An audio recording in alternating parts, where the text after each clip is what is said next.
Finally, mga kaaldab, lumabas na rin po ang issue patungkol nga po kina Kathryn, Jericho Rosales at Alden Richards. Kaya po pala pinopromote ng Philippine Star ngayon si Jericho Rosales at kinocombine nga po kay Alden Richards kung sino nga po ba mas matimbang sa gaganap na Ethan sa Hello Love Goodbye. Hindi po ba?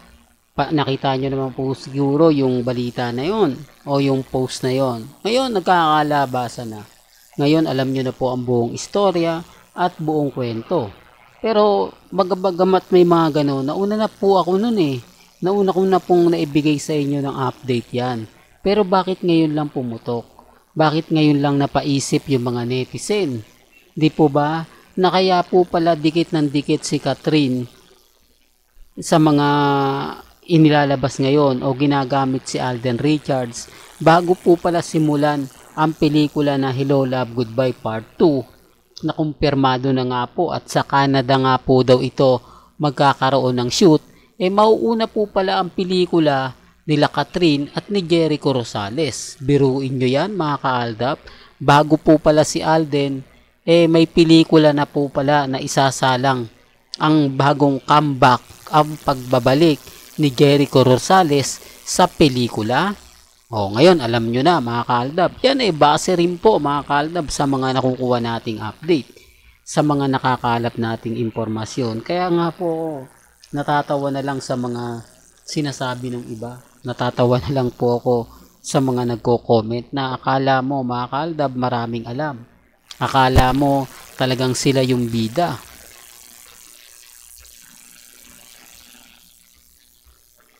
Bagkus wala po palang alam. Di po ba? Tapos galit na galit sila sa channel ko. Sinasabi nilang hindi daw po ginagamit ni Kathryn si Alden. Kumbaga talagang gagawa po pala sila. Bakit nakisawsaw nga po etong si Jericho Rosales? Ngayon alam na natin ang buong istorya.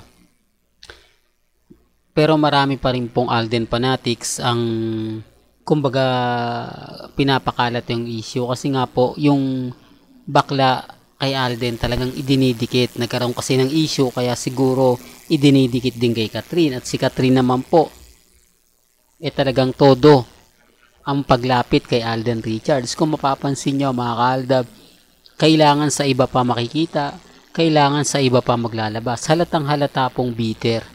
Di po ba? Halatang gustong gamitin si Alden Richards. Sabi ko nga po sa inyo, napakasimple lang. Sa mga ABS-CBN na artista, sino nga po ba yung pinag-uusapan dyan? Di po ba si Kathryn lang? Ngayon, papaano nyo may sisingit si Jericho? Siyempre, ididikit siya kay Alden Richards. Siyempre, kailangan din po na pag-usapan. Kaya nga po nakita nyo at napanood nyo sa vlogs ni Ogie Diaz. Matik na yan. Kaya nga po sabi sa inyo, nakapirma na pala ng kontrata at may gagawin na po palang pelikula si Kathryn at si Jericho Rosales. Mauuna pa po yun kaysa sa Hello Love Goodbye. Sa mga nagtataka, bakit kakala ko ba Mr. Destiny hindi nagagawa si Alden? Hindi naman po talaga dapat gagawa. Napilitan lang. Pero itong taon to, mga part po ng October, November, hindi pa natin sure mga kalab dahil kumbaga, napao naman si Alden kaya lang kailangan niya po munang tampusin ang mga commitment niya. Bali-balita nga po, di po ba magkakaroon ng concert si Alden. At marami pa po itong gagawin, kagaya nga po ng Pulang Araw at yung pelikula nila ni Heaven Paralejo.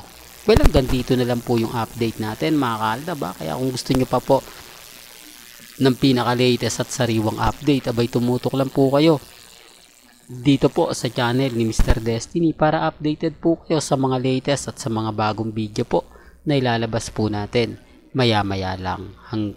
Kaya kung bago ka lang sa channel na to at isa kang true-blooded Aldab Nation na nagmamahal kina Mengay at Isoy, tama po ang channel na pinuntahan mo kaya consider na po kitang bagong subscriber. At huwag mo kalimutang i-share ang mga video po natin sa mga mami, sa mga titas at sa mga senyor. Hanggang sa muli, salamat po sa panonood at pakikinig.